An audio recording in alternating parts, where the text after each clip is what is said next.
Welcome to the Teachers Talkin' podcast, hosted by Dustin Tatroe and Ghazali Abdul Wahab.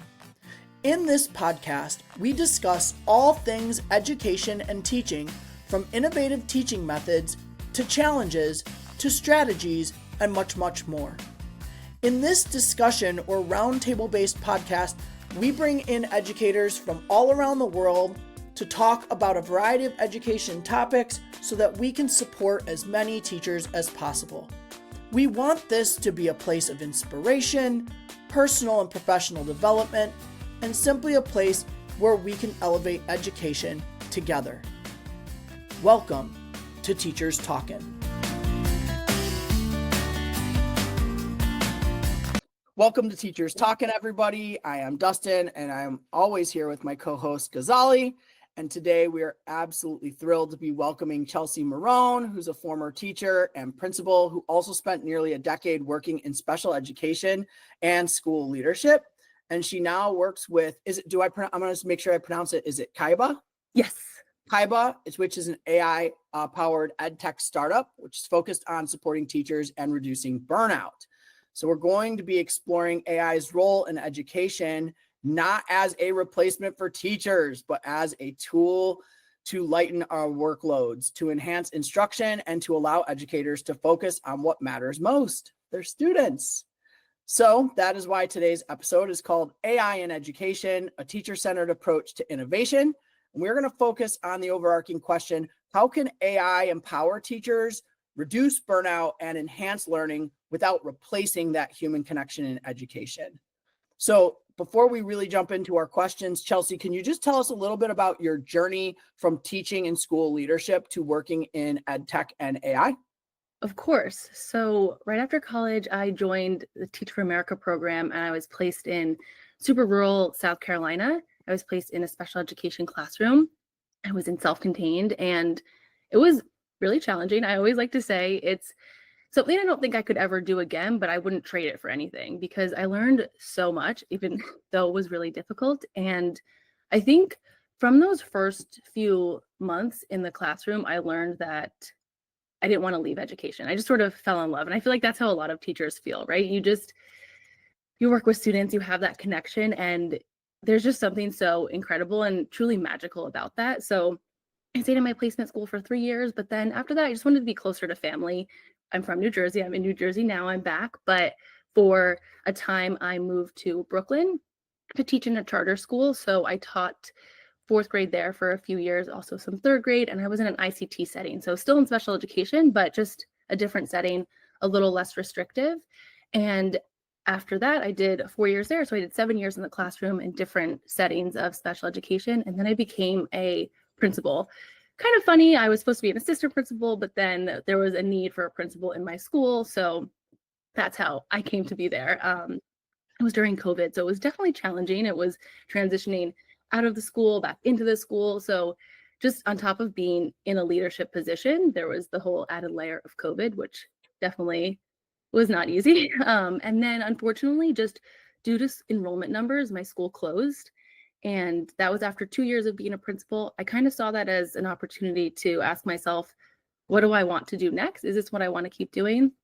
So I started exploring, and I found a company called iCAMP. We do after school STEAM programming and summer camps. And when I was talking to my boss, he said he has this other really great idea and he would love to have me in on it. And that's sort of where Kaiba was born. He really thought that a teacher perspective was so important. And honestly, when he first started talking about the idea to me, the only thing I could think about was all the times I wish I had Kaiba in my classroom, because I was so burned out and there's just so much to do. I don't need to tell both of you that, but there's just never ending to-do lists. And I feel like there were too many times when I didn't get to the things that I wanted to do with my students, right? I kept having to do the things that I had to do, which I know obviously it's a job, you have to do certain things, but if I could have gone through that quicker, I feel like there could have been just more opportunities for fun and enjoyment for me and for the kids in the classroom. So then Kaiba was born, and now we're just trying to get into the hands of as many teachers as possible. Because like I said, I wanted it, and I feel like it can really benefit teachers in so many different ways. So that's where we are today. That's the long and short story of it. Okay, so I can't wait to find out about Kaiba and what it does. But before that, maybe to lay the groundworks. As a teacher and principal, right? You've had many experience, and what are some of the biggest challenges educators face today, especially with regard to workload and subsequently the burnout that comes? Yeah, I mean, I think that, again, both of you, going to keep saying this, but both of you know this better than I do. You're still teaching in the classroom in some capacity, but Yes, and I'm still burnout. Yeah. yes, exactly. And I think that, and tell me if you agree with this, Ghazali, but each year I feel like more and more things get added to teachers' plates. Mm-hmm. Especially with AI, yeah. We're learning. It's a steep learning curve for a lot of teachers. Yeah. Mm-hmm. And there's just so much already on top of that, right? I mean, I think back to my first year in the classroom when I was trying to figure out how to have a full-time job and how to be a teacher. And I think there's a misconception, especially if you've not been in education, that you have to learn how to create lesson plans and assess students and analyze data and a whole slew of other things. But I think the piece that doesn't get talked about a lot is, well, in education, yes, but outside, the part that's sort of unseen, that sort of invisible labor there, is building that classroom community, building the classroom culture, ensuring that you have strong classroom management strategies in place. You have routines set, expectations. You can create a classroom that students want to be a part of. I think that that's really such a heavy lift for teachers. I know I really felt that. And I think that's where my burnout came from eventually, because I wanted to focus on that. I wanted it to be fun. I wanted everyone to want to come back into my classroom every single day. And that was so important to me that I was willing to put in those extra hours. But I still had to write the lesson plans. I still had to make the assessments. I still had to analyze the data, right? I still had to have the parent or the adult conversations with my team, with the families of my students. I had to make sure that my IEPs were written. So there's just so many things that teachers have to do. And I think that teachers go into education not because we want to make millions. I think that we all know that, sadly, but I mean, if it happens, it'll be good. no one would complain. I think teachers should be millionaires, but no one's asking me that question. I think they should. But I think that, there's just so much to do, and that's just where the burnout comes in. There's not enough time. I remember I was once explaining my job as a teacher to a friend, and she said, "Oh my goodness, that's as if I had to give an 8-hour presentation every single day, but then was still expected to prepare for it every single night before I had another 8-hour presentation each day." I said, exactly. That's what it's like every single day, right? So I think, of course, there's burnout. How could there not be if you're trying to do a great job in the classroom? And I think that, sadly, what I saw as a teacher and as a leader is that those teachers who want to do great are burning themselves out, and then they're unfortunately leaving or seeking other avenues. So I think that AI, in my opinion, it's not the only opinion. Obviously, people have so many different other ones, but I think AI can really be that support tool that teachers have been seeking, that teachers need, to be honest, to be able to stay in those classrooms so we can keep those great people as close to the kids as possible. Did I answer your question? Yeah, you did. Yeah. Ali. Basically, I see that seems to be a disconnect between what why teachers join teaching, why people join teaching, what they really love to do, with some of the things, or actually many of the things that we are forced to do, like the marking, the grading, the admin work, the dealing with difficult parents, and nowadays, what I'm seeing also, it's an increase in the number of special needs students in the classroom, because we want to be inclusive, and it takes a lot of training for teachers to be able to handle these issues in the classroom. Do you think that AI can help alleviate some of these problems? Yes. So something that comes to mind for me. So this is, again, I feel like I'm just telling you a lot of my personal opinions. Please tell me if you disagree with them, though. I'd love to have a conversation about it. I think, and I know that I have a bias because I only taught special education in different settings, though. So from the most restrictive environment, self-contained, I did a year of pullout or resource, depending on where you are. I guess it's called different things. And then I did ICT, so integrated co-teaching, where it was me and another teacher. And, other kids don't know who has an IEP, who doesn't. So I've taught in a bunch of different settings, and really from that, what I've taken is that every single classroom should almost be treated the way that a special education classroom is treated. And when I say that, I mean that no matter what, it doesn't matter if you have 0 students with IEPs, all of your students are going to have different learning needs, different ways that they learn, and different ways that they feel successful and confident. So I always felt really strongly about that. And that's something I loved so much about the ICT model. I know that's not possible all the time for obvious reasons. I've been in settings where it wasn't fully feasible, but I think that individualized and specialized instruction is so important. That small group, that targeted teaching, right? When do you reteach to this group? When do you not reteach to that group? So it's a lot though, right? Like you just said, Ghazali, it's so much extra work. I think that AI can really help with that. Something that's coming to mind is something in my first year. Do you mind if I share a story about that? And then okay. Go ahead. Our audiences love stories. Okay. So I'm just going to leave out the names of like schools where I taught and students just for privacy and such. But my very first year of teaching, like I said, I was in rural South Carolina. And when I got my caseload, it was my first year. So I think some things I was like, I guess this is just normal. But I got my caseload and I had a room of 12 students. So at first glance, this is a small classroom. I've got this. I'm prepared for it. But my class ranged in grades from 1st to 6th grade. So that was a really daunting task. I think a lot of first year teachers can definitely relate to this, but I went in wide-eyed with all these great ideas. I knew I could change everything, right? And I think that's how a lot of teachers go into their first year before you're quickly humbled. But I was so excited, and I was like, I'm ready for any challenge that's thrown my way. Now, I did not foresee myself running what some people refer to as Chelsea's one-room classroom or one-room schoolhouse, because that's sometimes what it felt like with 1st through 6th grade. So in my classroom, I relied so heavily on stations because I was one human and I wanted my students learning at all times. Take away the grade bands, they're still at different levels, right?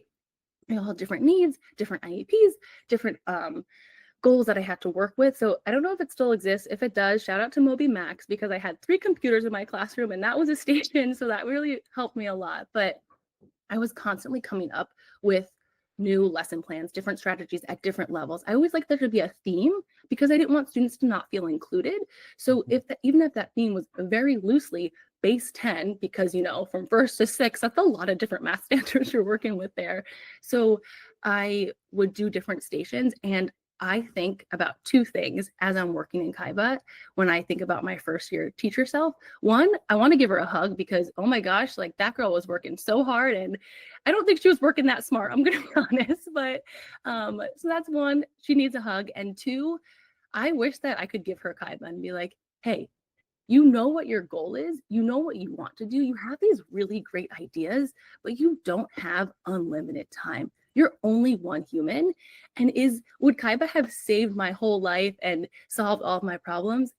No, but it would have helped me so much. I would have gotten more sleep. And dare I say, maybe I wouldn't have worked every single Sunday. So maybe I would have had a 5-day work week instead of a 6-day work week and wouldn't have been at school for 12 plus hours a day, which I think unfortunately just is the theme for especially first year teachers. So again, I'm going to ask you, I'm sorry, Ghazali, did I answer your question?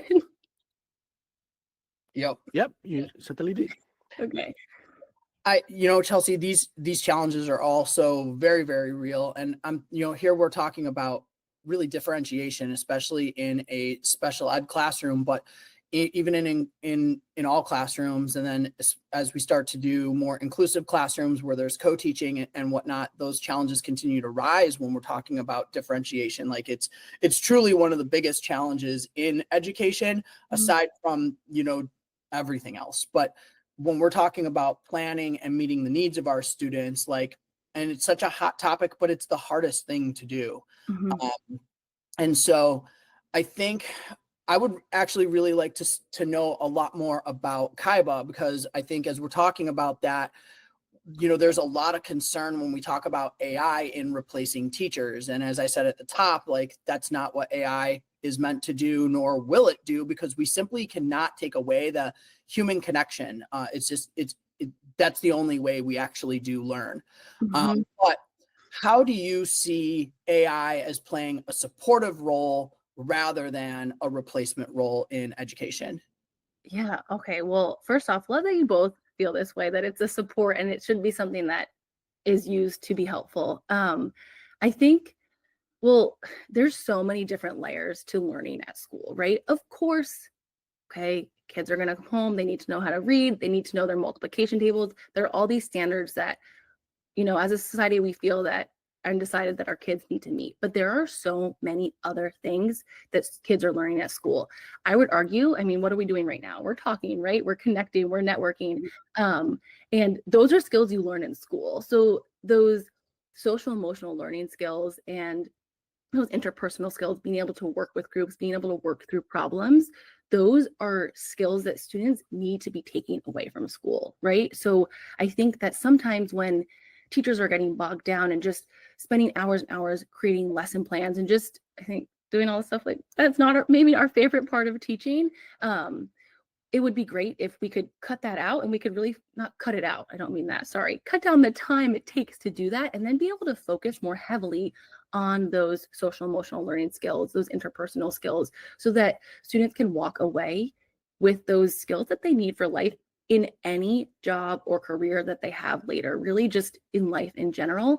And I don't think it's a hot take right here in this room, but maybe in the greater world, it's a hot take that AI won't ever replace teachers. And I think that if you think that, you're wrong, because it's such a crucial role, right? And you need, like you said, Dustin, that human connection is so vital to learning. I mean, the teacher is there to help create a physically safe space and a psychologically safe place. If you don't feel safe in either of those ways, you're not going to be learning, you're not going to be having fun. So you're not going to be walking away with, forget about multiplication, you're not going to be walking away learning how to work with a team. So I really don't ever see a world in which AI can replace teachers. Now, can it help support teachers so we can keep those humans, those really great humans in the classroom? Absolutely. But I think that's kind of my twofold answer for that. So what would you say then are some of the tasks or challenges that AI can actually help teachers to manage more efficiently? Yeah. So I think, and Dustin, I was listening to, it was one of your earlier podcasts, but you talked about an aha moment that you had with AI, how you're like, I don't know if I want this, but I have this really great idea. And you said you had gone on a walk. Sorry if I'm kind of butchering this, but you went on a walk and you came back and your coworker had said, oh, I put this into AI. And you're like, wait, yes, that's what I was trying to get to. So the ideas are still going to be there from the creative, incredible minds of our teachers, but AI is just going to help you get there a little bit quicker so you can take more time to execute on the idea. Remember, there's so many other parts too. Like you have to set up your classroom. There's so many other aspects of it. So I think that AI can really help, turn those creative ideas that sometimes are, this would be nice to do that, or I would love to do that in my classroom, into actual, real, concrete things that you are doing in your classroom. Now, of course, those are the wants. It helps you get you there, but it can help you so much too with all the things you need to do. Ghazali, you mentioned something about, some of those not so fun conversations you sometimes have to have with students, adults. And I think even like through email, like AI can help you draft a quicker email. And maybe, sometimes when you just sit there and you're seething and you're like, I don't know how to respond to this email, I'm just so upset. Well, let AI help you out a little bit there, right? Get that task done a little quicker, clear your inbox. I know that was one of the things I dreaded the most at my precious prep time, or at the end of a school day, was going into my inbox. It was always a scary place. So I think AI can really help with that. It can help with planning. Something that took me, maybe I'm alone in this, but I would create morning work.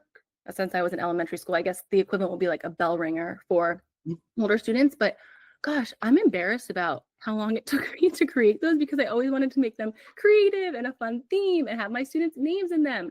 Now I'm plugging that in to Kaiba just as an example. I'm like, oh my goodness, I can go in there, edit right away. And it's taking me 5 minutes as opposed to, I don't know if I can say how long it used to take me, because it was a task that took longer than I wanted it to, but it was so important that they had that on their desk, because you don't want kids just coming in and not having anything to do. But so small things from, I guess, huge things, emails, but morning work, creating permission slips for field trips. I mean, that's just something that takes a long time, to lesson planning, to helping draft goals, to making worksheets or questions that the kids are going to be able to work on together. Hey, here's some book club discussions. I can pick any book that was written in the world and make some questions about that, because it's not really necessarily about, and this is what I think, you can give any teacher a lesson plan, but it's how you execute it. So if you can spend more time on thinking about the execution of it, then that's a really valuable return for teachers. Then there are a ton of other things too that it can help you with, just those day-to-day tasks of any sort of assessment, because my gosh, there's so many. And I always like to say as a teacher, do I love assessments? No, not all the time, but right now in our world, that's the game that's being played, right? Or taking these assessments. And I was never going to be the one that let my kids lose that. So I was going to prepare them for the game and then, try to change something later. Ghazali, is it gonna? She asked. All right. She answered what I was gonna. As she moved right into where I was gonna take it. So rambled right onto it. No, it's all good. Because I was gonna ask you for some examples of like ways that Kaiba could help in real time, and you went right into it, talking about worksheets, questions, right? Like, I'm very interested to and anything like just really. And I know that this is something. Sorry, but I feel like as a teacher, there were so many tools. Use this, Chelsea, use that, use this. This will help you. This will help you. This will help you. This is not meant to replace your Google Classroom. I know that you have to use Google Classroom. I know that I had to use it too. It was definitely like something that was forced upon, but you're already writing lesson plans. You're making morning work. You're creating math number storage. You're writing group discussions. This is supposed to help increase the efficiency of the workflows you already have in place, because I know I was always like, oh my gosh, another tool. And again, I feel like I could say this to the two of you, but when you're using one of those new tools that you have to use and you can tell that someone made it that was never in the classroom before, you know what I mean? Like, that was always something that really bugged me. I'm like, have you ever been in front of students? This isn't going to work. So when I was working with our team, and like, I'm not an engineer, I'm not going to pretend that I am. I'm not. I just told you I was a teacher and then I was a principal, also in elementary school. So I worked really closely with our team of engineers to do the prompt engineering. And something that was so important to me was that this was teacher focused. It was clear that a teacher was here. There was a mind of educators behind this to help create it, because I think that that's really, really important for teachers, because they should be seen too, and they should feel seen. Yeah, I mean that's very important, and it leads to my question that as you mentioned, there's so many AI tools out in the market now. So there's an explosion of just so many AI tools. So how does Kaiba distinguish itself, different from other tools that seem to be doing the same thing, like what you mentioned? For example, things like Kamigo or Magic School. These are among the more popular names that we have that a lot of schools are using right now. And how does Kaiba navigate this educational landscape full of AI tools and make itself different so that it has its own niche area? Yeah, I think, such a good question. I really appreciate you asking that, because it's something that we kept answering as we were creating, right? Because it's so important, especially when there's AI is everywhere. But and obviously I worked on it, so keep that in mind. But I think that what sets Kaiba apart are a few things. So like I mentioned, it's really comes from the mind of a teacher. I remember working with my engineering team, and we're going to leave out some durations in this, because I'm not going to talk about how long it took them to train me on how to properly use ChatGPT and how to prompt it and how to get what I wanted, because I was getting really frustrated. And that's what we wanted to take away. We wanted to take away and eliminate some of the learning curve there, because I think that's a barrier to entry for a lot of teachers. I don't want to learn how to use AI. I tried it and it didn't work for me. And I think that it's kind of, unfortunately, and listen, I've been there. It's sort of a one and done. It didn't give me what I wanted, so I'm not going to use anymore. So when creating Kaiba, it was so important to us that the prompts were very straightforward, very clear, to take that guesswork out of it. So if you want to put the standard in, by all means, here's a line to put the standard in. That's going to make it a lot closer to what you want it to get. But if you don't want a standard, you don't need to put one in. What grade are you working with? Do you want this to be themed? What are some additional details you would like to be added in here? The other day, I was just having fun, like, oh, I want this to rhyme. And maybe I would say, I want Dustin and Ghazali to be featured in this math number story, because I know that they need some extra focus on this multiplication topic, so I'm going to throw their names in there. So that's me. You can add in the standard, the topic, the directions, and I just wanted to make it as easy as possible. So very straightforward. Here are your prompts. The more you fill out, the closer that you'll get to what you want. And then I know that especially Ghazali, I've been looking at your LinkedIn and I know you love AI. So you probably have done a lot deeper dives than I have even. But something that frustrates me is once I get what I want, I don't want to have to reprompt you. I just want to like take it, copy and paste it, done. So in Kaiba, you can edit your original prompt to regenerate, or after you generate, you can inline edit, which is something that I love. So you're copy pasting. Oh, I don't want 6. I actually wanted 600 because we want this to be a lot more difficult. So I'm just going to type in the 00. This question, I want this to be a little bit longer. I want this to be a little bit shorter. So right as I generated my content, I'm going to highlight it. AI can even help me with that. We have a little helper that jumps in there. Something that I encounter just where I was in the specific area of Brooklyn where I was teaching, I had students coming in who were speaking different languages at home. And parents were always asking me, well, I want to help. I'm good at math. It's just harder for me to read it in English, which makes complete sense. So we have a translator, which is great, but something I love, you can either replace the text, so it can maybe all be in Spanish or all be in German, or you can say like, great, I want this in Italian and I want it inserted right underneath. So on top is English for the student, and then underneath is the parents' native language, so they can do the homework along with them. Something that's really helpful because when parents just want to help out, right? So that was sometimes a difficulty for some of our families. So two of the things, I think, really the ease of entry, and we tried to take away as much of the learning curve as possible.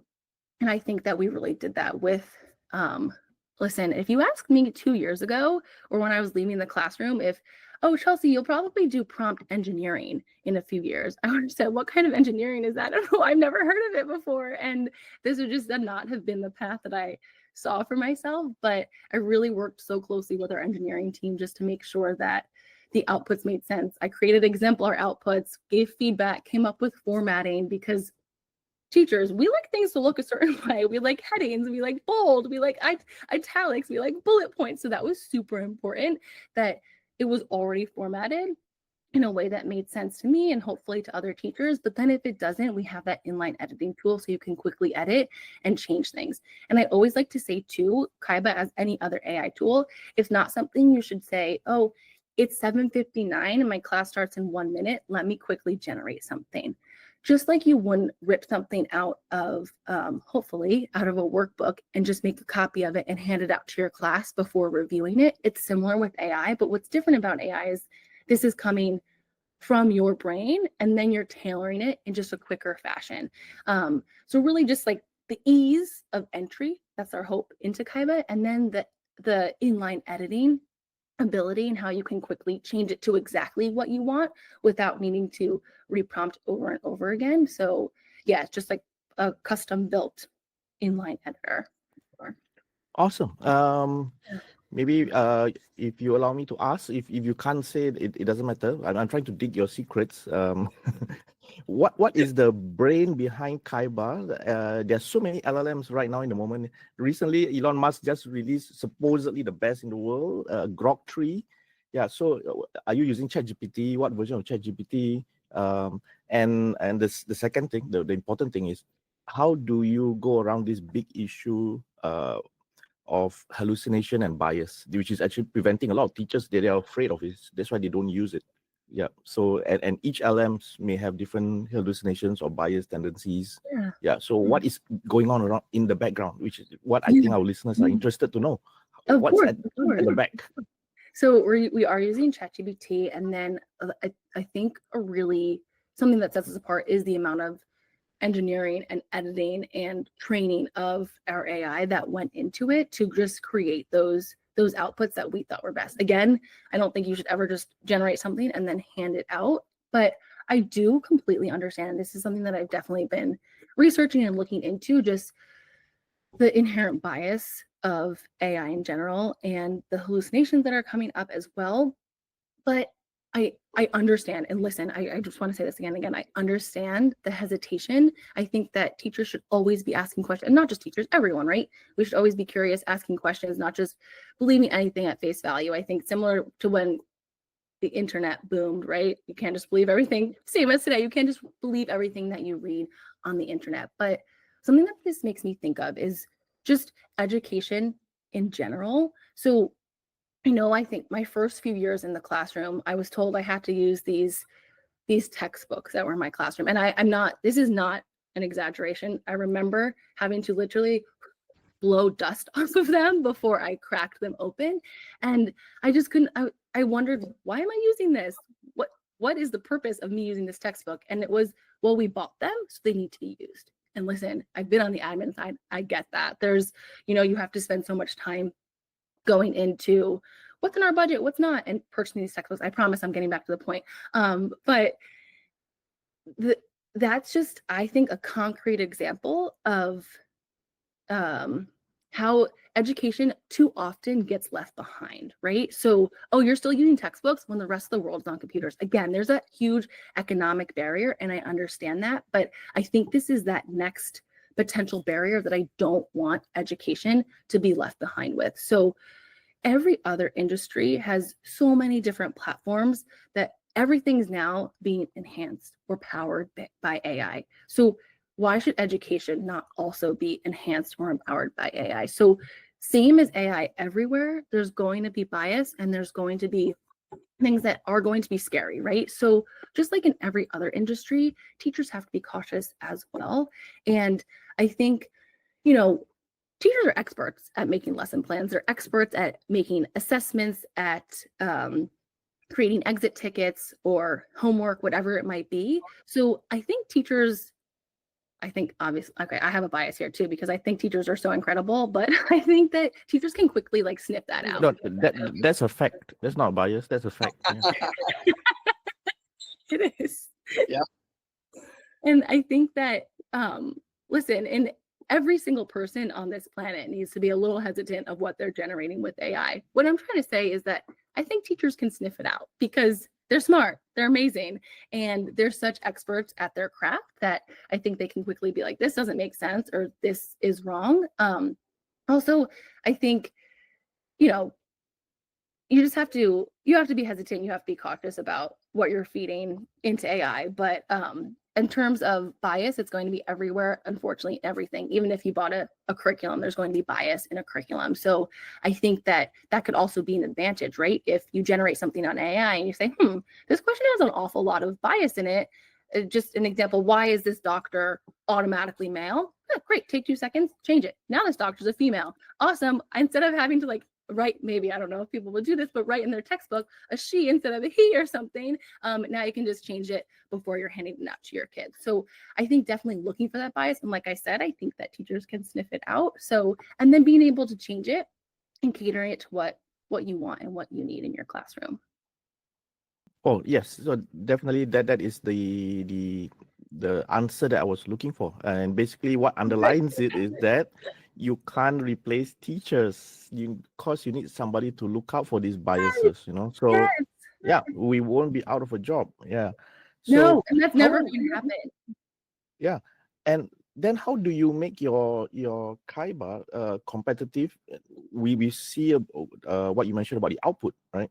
How about in terms of the cost? How do you bring down the cost if you're using ChatGPT, which I think, if I'm not mistaken, one of the more expensive brains to use as an LLM, compared to the China one? DeepSeek is so cheap. They made it so cheap. So how do you bring it down cost so that teachers, all schools can afford it? Otherwise, it's going to be a battleground. The richer schools can get the best AI, and then those who are not so privileged have to use, or maybe don't get to use AI. So how do you help level the playing field, so to speak? Yeah, that's definitely something we thought about too, and wanted to make it significantly less expensive than having to purchase ChatGPT, because gosh, I feel like the prices are just going up and up on that. But we definitely wanted to make it affordable to, even if a teacher just wanted to get it for themselves month to month, we wanted to make it super affordable because, again, I said this at the top, but we didn't come into this to become millionaires, right? So we wanted to make sure that it was affordable to a teacher on a just month by month basis, and then we want to work with schools to make sure that this is something they can implement and, you know, make it more affordable than the ChatGPT option right now. And I think that this is something that's super cool. Like I said, I really want as many teachers as possible to be able to use this and benefit from it. So right now, Kaiba is free to teachers for 3 months. It's kind of going to take you, what is it, almost to the end of the school year. So, you know, test it out, see if you like this, and then we would love to then be able to talk to your school so that they can buy it for you, and then you know, offset that cost. But right now, it is totally free to teachers because we just want as many people to benefit from it as possible. And like I said, I don't want teachers or education to be left behind in this next big thing, because everyone deserves to have the support of AI. I'm not saying they don't, but teachers really, really deserve extra support. I feel like teachers have been seeking and asking for assistance for so long. And if we're not going to get a human assistant, let's have an assistant that's going to help us with our to-do lists, right? So that we can do all the human stuff like we've been talking about that is so necessary to build a strong and great classroom. There's so much here to like. One of the things that I think is challenging, though, when we're talking about AI and bringing it into schools is, you know, making sure that AI is being used, especially if we're introducing it to students, that it's being used in proper ways.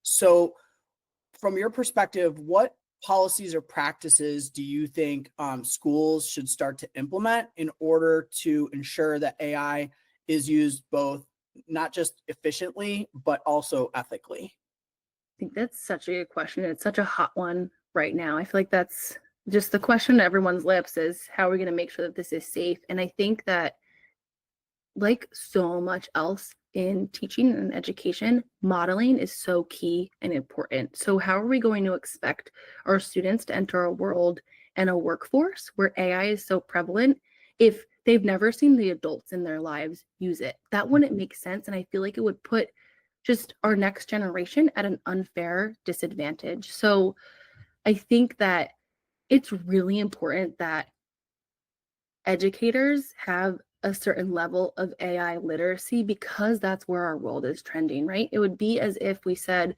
and I think that for a time, unfortunately, I feel like I was there for this, oh, we're not going to use computers in school. But what do you mean? That's what we're all doing. That we're all on computers at our jobs, in our careers, in our workplaces. So we need to be putting those in front of students. So I think that it's very similar. I'm not saying it's an easy question to answer, Dustin. I wish I had the answer. I feel like that'd be great if I just had the answer. How can we make it ethical and safe in all classrooms across the world? But I think that it, like a lot of things in education, it really does start with modeling. So if teachers can feel safe and comfortable, if their leaders can feel safe and comfortable and use AI in a way that's efficient and as a support and not in any sort of nefarious way, then I do think that that's a great place to start. Like I said, I don't have the answer. I wish I did, but right now I don't have the answer. But I think that modeling would be a really great place to start, just to build that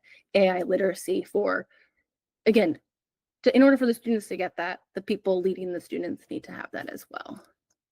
I totally agree. And I appreciate that answer, because I think, well, I mean, at the base of all learning, modeling is where it's at. And I think back to like that initial experience that I was having where AI was coming out and it was like a big boom. And I was somebody who was just like, I don't think so. Like, I'm very hesitant. Like, I don't this is not what I think is right or ethical at the time. Right. And I think he met me. And yeah. Although I was into it a little bit before you, but you definitely got me into it more.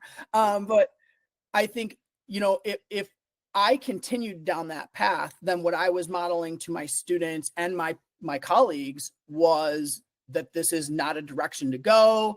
And then I'm going against the grain, very much to what you're saying is like that use of like computers or cell phones, right? Like technology is just a part of our lives. And the more that we teach students to do things that are opposite of what we do in our everyday lives, the worse it is. I think about that a lot with just how much we make students do things independently during class. Like I want to see so much more collaboration with students, because we don't we don't go off into the world and just memorize everything. Like when we have a question, when we don't know something, we look it up.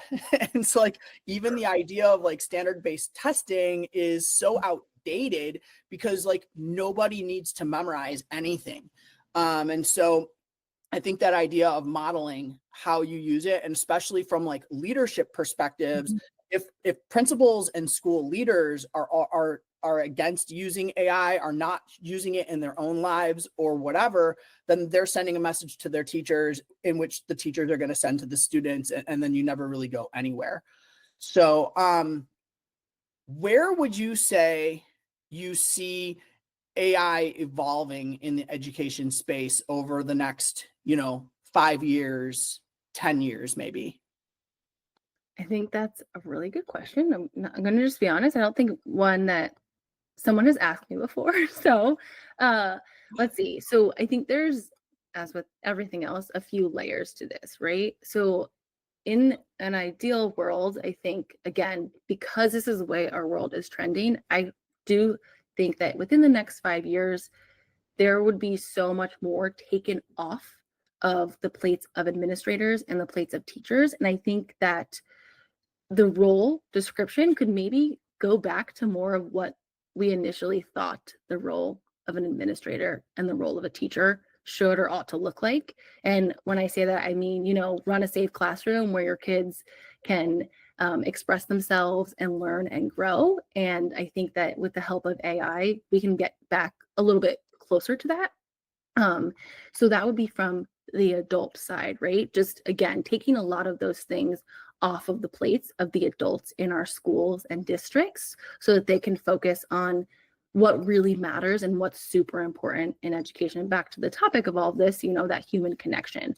And as for students, I think that how to get there exactly, I don't know. But Dustin, to your point, I think that there, in terms of assessment and how we assess students, that's how I'm not assessed that way in my job every day. You're not assessed that way in your job every day by being handed a test by your boss and saying, take this, is it A, B, C, or D? But, it's where we are right now. But I think that, we would trend in the next 5 years towards students and classrooms. Obviously, there are still so many things. There are some things you have to memorize. I'll say that, you have to learn to read, in my opinion. So there are certain things that you do need to memorize. It's going to look like that. But I think that AI can definitely help students when, working on a group project. You're not memorizing this fact or that fact. You're looking up, how can AI support you? And then how can students really spend their time in the classroom building their relationships, working through larger problems, right? Real world problems that maybe they can't get to right now because they're too busy doing other things. I don't know, but how can AI really be an assistive tool in learning to get to those deeper learning things? Like, how do we solve this problem? How do we work together? How can I give you feedback? What are your strengths? What are my strengths? How can we make those work together to get to those deeper, again, back to those interpersonal skills that are so vital? I think that would be a really great way for AI to trend for students. Oh, that's awesome. That is where we want to be, right, in the future.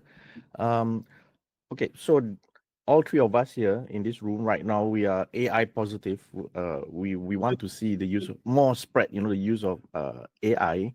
But okay, so to play the devil's advocate, let me bring out something from the other side, from the people who are not so into AI. I'm not sure whether you've heard about this latest study that came out 2 weeks ago, I think, from Microsoft. That's been a buzz in LinkedIn world and social media. Let me quote a bit from the paper, and you tell me what you think, or how would you reply to this coming from the perspective of a developer of an AI tool. Okay, so it goes like this. This is the conclusion of their study by Microsoft. Just an aside to Microsoft, what the heck are you doing? You are supposed to be supporting AI, not going against them. Okay, so now let me quote. Now we know what Ghazali feels about this. Okay, so now I'll digest. The study, the conclusion goes, while generative AI can improve worker efficiency, it can inhibit critical engagement with work and can potentially lead to long-term over-reliance on the tool, and diminished skill for independent problem solving.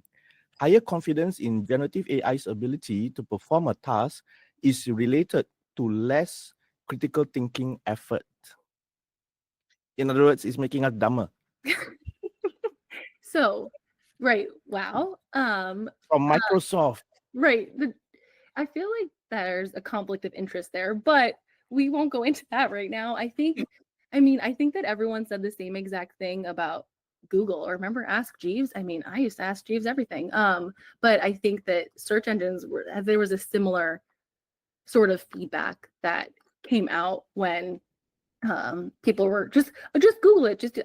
We still say that all the time. Just Google it. So what now? You can just use AI, right, to help you out. And I think, again, this is not obviously what that article is pinpointing, but I think that actually AI can help you get closer to those critical thinking, those deeper questions, deeper meanings, because it can help take out some of that legwork that goes into it. And sometimes you're like, okay, I'm going to figure this out. Let me just research this, research that. And then by the time you spend 2 hours researching, you're kind of tired, and we'll dive back into this tomorrow. And then you kind of have to research again. So maybe if you can cut that time down and then spend, your brain can only work so hard for so long. So you can cut back on that research time and then dive into the problem. I do think it's important, how you're using it.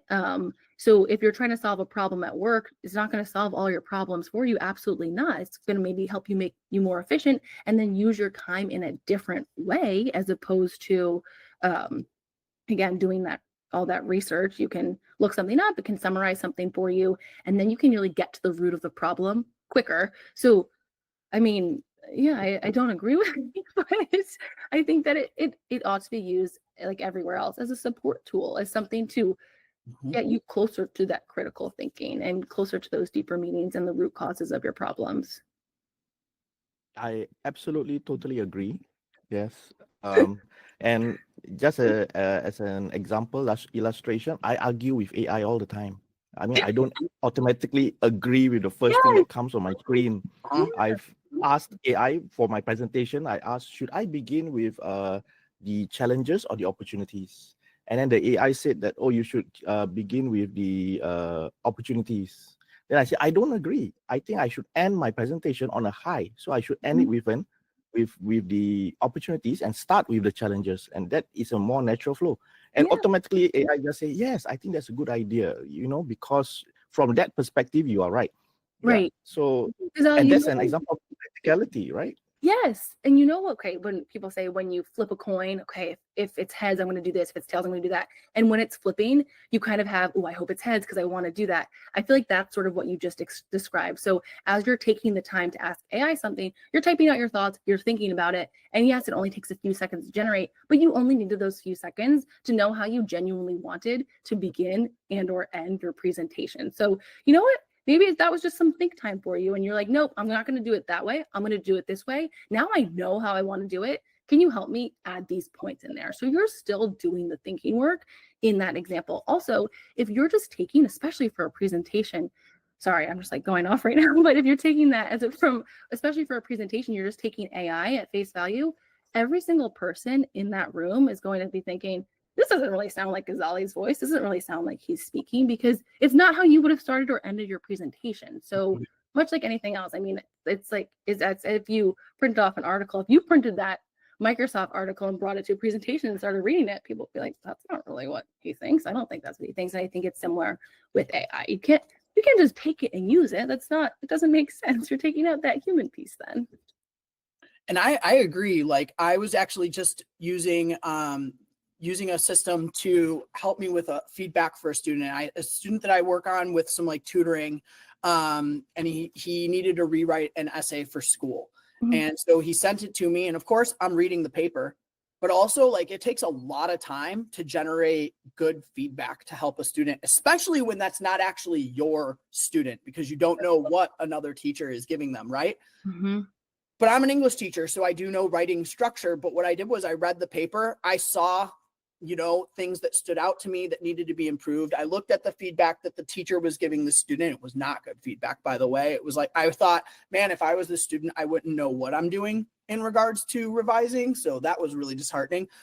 But what I used Brisk, and I plugged in everything I had the rubric, I plugged it in, I said, generate feedback. It generated really good feedback, but then I took it to the next step and I went off of that feedback and I removed certain things because I was like, there's no reason to give them this feedback. It doesn't even connect to the rubric necessarily. But then I went in and I specified that feedback, right? When it said like you could have stronger topic sentences, for example, I then went in and I made a comment and said, as an example of a stronger topic sentence, you could do blah, blah, blah, blah, blah. That then is the user taking it to that next level. And so like that idea that like you're not thinking critically just because you're using something, I think is ludicrous. And it took you less time then, right? It took me way less time than what, you think about grading a middle school, high school essay. Those easily in my career have taken me anywhere from 15 minutes to I've taken an hour on a student's essay before. Like it depends because every essay is so different. And I used to be honest with my students about that. Like, yo, you guys think that you spent a lot of time writing these papers. Believe me when I tell you that I spend 30 plus minutes per essay. And you want to know how long it takes me to grade, I've got 120 of you. So this cut my time down drastically. And I was just doing it just to be like, oh, I'm just tutoring the student. Like, I want to test something out and see how this works.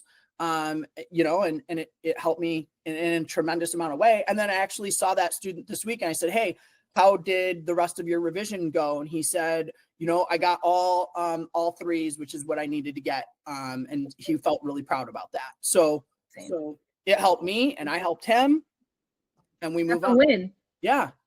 That's a huge win. And this is why, Chelsea, you need to give Dustin free access to Kaiba so that he can give you excellent feedback like this on how it's working for him on the background, you see. So I love it. Dustin, I will send it to I got your back. I got your back always. Thank you. I think you have both of our backs here. I will send it to both of you. Do not fear. Full access. We're ready. Yes. This has been super incredible. Chelsea, thank you so much for coming on. Before we start to close things up, I would love to just give you a chance if there's anything you would like to add, anything we didn't talk about, specifically about, Kaiba and its functions or AI's role in supporting teachers and improving education. Well, I just want to start by saying thank you so much. This was so fun. It just genuinely felt like I was chatting with two friends, even though we've not met outside of LinkedIn before. So this was so great. And I think what you're doing is just so fun. Teachers love to talk. So like Teachers Talking, great podcast. But I think I've hit on a lot of things. I think I talked a lot, but I really do genuinely think that Kaiba can be so helpful. And I say that as someone who wished that they were using it in their classroom, who spent so many Sundays stressed out, working an extra day, arriving to school between 6 and 6:30, and some days not leaving till the same time, but when the clock had already gone around. So 6 or 6:30 p.m. But I just think that this tool can genuinely help so many people. I didn't think that I would ever be doing this. Like I said, what the heck was prompt engineering? I didn't know what that was a few years ago. And now here I am. So I just want to help teachers. I want to give them the support that I genuinely believe they so truly deserve. So I just want to get into the hands of as many people as possible. I want the feedback. I want to support them. And I want to help keep great teachers in the classroom longer to prevent a little bit of burnout. So really that's the long and short of it. But thank you both so much. This was really so fun. And I've been loving the podcast. Well, we're glad that you love the podcast. I'm so happy to have you on. Where can people connect with you? Where can they find Kaiba? Yeah, so we're at gokaiba.com. So that's where you can find Kaiba. And like I said, right now for teachers, 3 months free. You can follow us on LinkedIn. We're always posting on Kaiba. And then you can follow me. I love LinkedIn. I also love connecting with fellow educators. I think it's just something that really gets me really excited and just lights a fire gets that passion reignited. So please reach out to me. I am Chelsea Marone on LinkedIn, and I would love to chat with you, have a conversation. So yeah, go Kaiba.com, Kaiba on LinkedIn, and then Chelsea Marone on LinkedIn. And we'll put all those links in the show notes as well for our listeners. So I definitely encourage you all to check out Kaiba and connect with Chelsea so that you can learn a lot more. But this has been a really fantastic episode. Thank you so much. Very different from our other episodes in AI, which is why I keep loving bringing people on to talk more about AI in education, because everybody has these different perspectives and we all have the same kind of general message, but we're using different tools and we're having different perspectives, and we're getting the word out there about why this is something that can help teachers to find more balance and sustainability in this career that can be so challenging yet so rewarding. We want you to stay in education. So these are ways that we can continue to do that. Ghazali, thank you as always for being here with me. Listeners, thank you all as always for being here with us. Remember to like, subscribe, share, rate the podcast so we can continue to reach as many educators as possible, so we can continue to support as many educators as possible. And if you would like to be a guest on Teachers Talkin', we encourage you to do so. You do not need to be an expert in anything, just passionate teacher who likes to talk like Chelsea. And you can sign up to be a guest in our show notes. Just fill out the form. It'll take you 2 minutes.